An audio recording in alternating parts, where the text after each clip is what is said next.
Hello everybody, I'm Lokiya Sakthi. Now let us revise Essay 230 Audit Documentation. During an audit, we perform various procedures in order to obtain evidences so that conclusions can be driven from them. So audit documentation is nothing but the record of the audit procedures that has been performed, the relevant audit evidences that has been obtained, and the conclusions that the auditor has reached. So what is the purpose or what is the objective of audit documentation? It serves as an evidence of the auditor's basis of concluding that the overall objectives mentioned in Essay 200 has been achieved. It also serves as an evidence that the audit has been planned and performed in such a way that it complies with the standards as well as the legal and regulatory requirements. It also serves in enabling to plan, perform and review the audit. It brings in accountability to the members of the engagement team. The significance of the future audit has been enhanced by the retention of the records.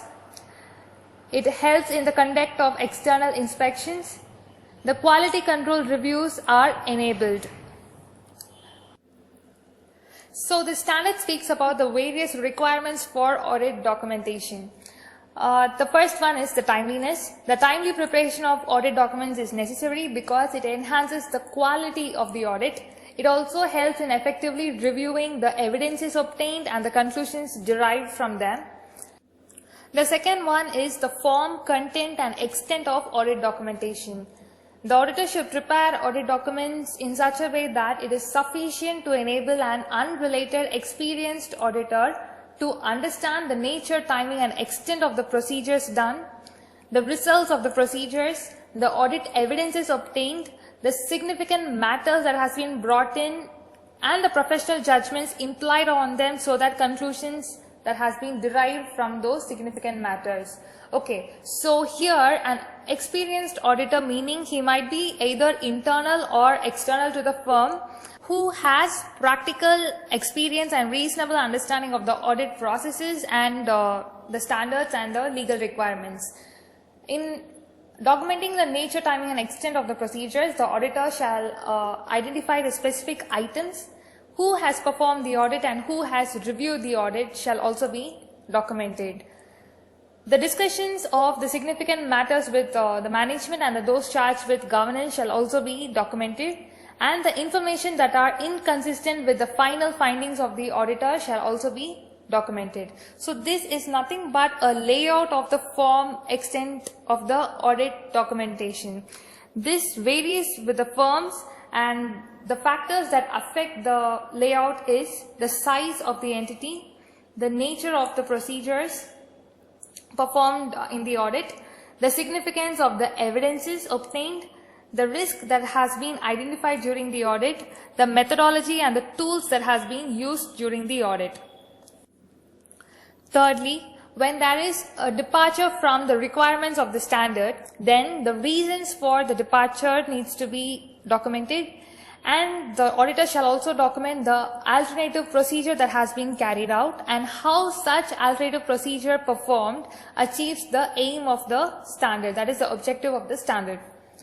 The fourth is in cases, this is the exceptional cases where the need arises after the date of the audit report to perform new or additional procedures. So in such cases, the circumstances that has brought in for the need of performing new or additional procedures needs to be recorded. The procedures, evidences and conclusions that has been derived by performing such additional procedures needs to be detailedly documented, and when and by whom such procedures has been carried out, and the resulting changes that were made to the report needs to be documented. And finally comes the assembling of the final audit file. Ordinarily, it needs to be done within 60 days from the date of the auditor's report, and the auditor shall not delete or discard audit documentation before the retention period. The retention period is basically not less than 7 years, that is 7 years is a must, where the auditor should retain the documents from the date of the auditor's report. By here comes the question of ownership of the audit documentation. SQC 1 clearly states that The audit documents are the property of the auditor, and it is at the discretion of the auditor to make it available to the client. And in cases where there arises a necessity to modify the report, then the auditor shall document the specific reasons that has brought in such modification, and when and by whom the audit procedures has been carried out, who has reviewed it, has to be documented properly. So by this we come to the conclusion of SA 230 audit documentation. I hope it was useful. Thank you for listening.